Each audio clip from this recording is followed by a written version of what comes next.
Le tour volleyball, justement, Lucas, on va en parler avec notre invité ce soir. Oui, nous recevons ce soir François Bruno. Il est le nouveau président du TVB. Après une carrière de chef d'entreprise à la tête d'Axom Propreté pendant 17 ans, il est arrivé à la tête des stars du volley tourangeau au mois de juin dernier. Il va donc nous parler de la direction qu'il souhaite donner au club. Bonsoir François Bruno. Bonsoir. Soyez le bienvenu sur notre plateau. D'abord, une réaction aux résultats. On vient de l'entendre, les résultats de votre équipe en ce début de saison. 3 matchs de Ligue A joués, 2 défaites. Elle est compliquée, cette entame. C'est vrai que le début de saison est un peu compliqué. Je voulais quand même rappeler la victoire sur le premier match en Supercoupe, puisqu'on a déjà remporté un trophée pour cette année 2023. Donc ça suit le championnat qu'on a gagné l'année dernière. Donc malgré tout, c'est vrai, un début d'entame compliqué. Alors je rappelle, on a fait un petit peu une cure de jouvence en début de saison, puisqu'on a misé sur de jeunes internationaux français qui font le jeu arrière du club et qui doivent prendre un petit peu leur marque le temps de lancer le jeu qu'on sait retrouver à la salle Grenon. Et quand un président vient d'arriver, comme vous, est-ce qu'il peut encore changer les choses pour cette saison? Est-ce que tout est arrêté? Est-ce que vous avez encore la main sur quelques petites choses pour la saison à venir? Alors, bien sûr, au niveau du recrutement sportif, sauf cas compliqué de pépins physiques, on va rester sur cette équipe qui est composée de 16 joueurs, qui nous permet, je pense, d'avoir la capacité à jouer les premiers rôles du championnat. On va jouer également la Champions League, je rappelle, où là, notre ambition est un peu moins importante, mais qui permet aussi de donner du temps de jeu à nos jeunes joueurs. Et c'est quand même une année de transition qui va nous permettre aussi de faire part nos ambitions pour le championnat français et puis la Coupe de France aussi. Quelles sont-elles alors, ces ambitions? Le top?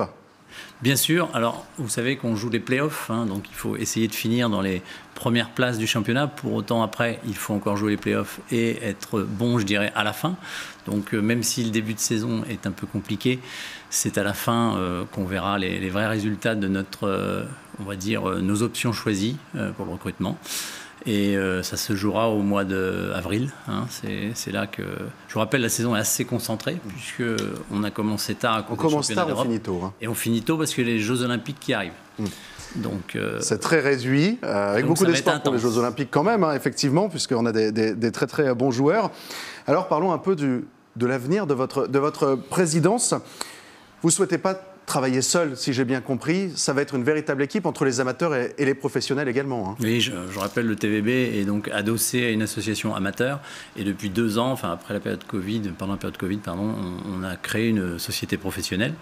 Les deux sont solidaires et fonctionnent ensemble, puisque par exemple le centre de formation est adossé au monde amateur. Et certains jeunes qui composent l'équipe viennent du centre de formation de Tours.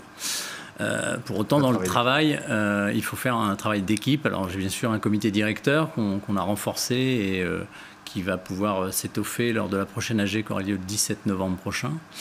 Et puis, c'est un travail de gouvernance entre ces deux entités pour qu'on travaille en management de projet de façon à monter des actions sur du court terme pour des choses qu'on va faire sur ce championnat-là et puis pour commencer à travailler sur la saison prochaine. Et puis, il y a le développement aussi de la recherche des partenaires privés. Oui. On a tous en tête l'affaire du naming McDonald's. Ça ne veut pas dire qu'il n'y aura plus de partenaires privés. Bien sûr. Alors le partenariat privé ne se résume pas au naming. Naming, c'est un outil, c'est une possibilité de lever de façon un peu plus importante des fonds privés. Mais c'est vrai que comme la partie institutionnelle, je dirais, est plutôt stable au niveau des investissements, on doit, si on veut se développer, aller chercher de nouveaux partenaires. Alors par le naming, mais aussi par des partenaires privés. On en compte déjà plus de 180 au sein du groupe de TVB Entreprises. Et c'est ces partenaires privés qui nous permettront de nous développer dans les prochaines années. Un mot rapide pour terminer. On sait que d'ici quelques mois, Pascal Foussard, manager de l'équipe, prendra sa retraite. Il faut penser à la relève, j'imagine. Oui. C'est en cours. Bien sûr. Donc Pascal prend sa retraite au mois de juin 2024. J'ai déjà rencontré des candidats. L'idée est de pouvoir finaliser un recrutement pour la fin d'année, je dirais le mois de décembre. On ne pourra malheureusement pas vous donner de nom. Bah non, il faudra revenir. Mais il y a aussi l'option que Pascal reste en soutien en consultant pour nous faire part de son expérience, puisque remplacer Pascal Foussard avec 40 ans d'expérience, c'est pas une chose aisée. Je n'ai pas trouvé sur le marché pour le moment. On a toute confiance en vous. Pour cela, merci beaucoup François Bruno d'avoir répondu à nos questions. Merci, bonsoir.